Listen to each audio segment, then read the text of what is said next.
governments the world over are realizing that the power of digital tools is very important for delivering public goods to people.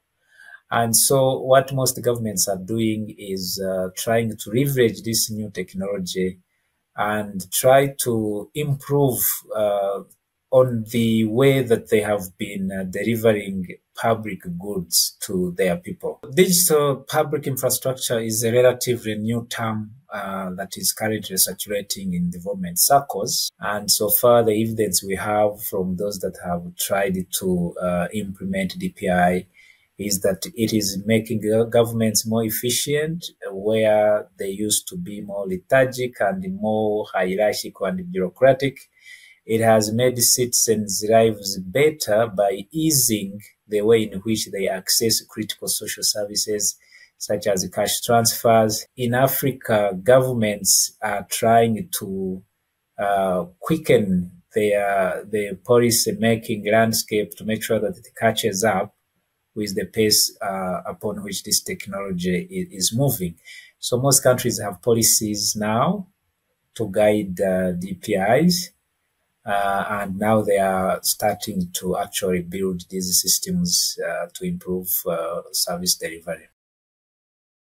The three main building blocks that make up DPI include digital ID, then electronic payments, and then data exchange, which is basically the systematic and seamless exchange of data and information, enabling different databases to speak to each other and avoiding silos. Taking an example of Uganda, there is an agency that was created in 2012, partly to actually do that, to be like a coordinating agency using technology to bring together disparate data sets.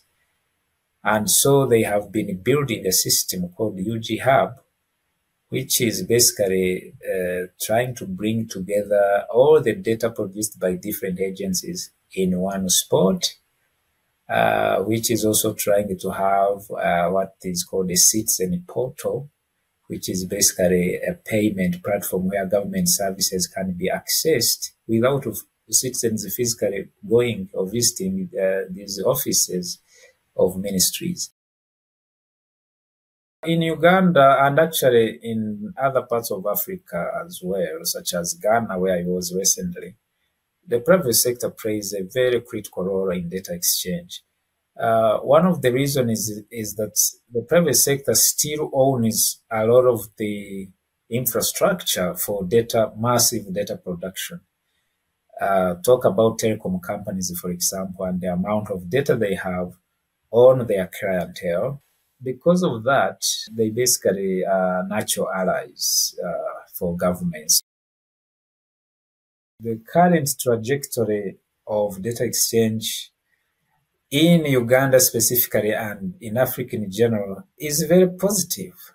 Just a few years ago, it would have been unimaginable for the government agencies and the other organizations like private sector companies to actually share one platform for data exchange. It's no longer something that you have to convince anybody about. I think data exchange, every serious policymaker realizes, is a very, very important element of governance today.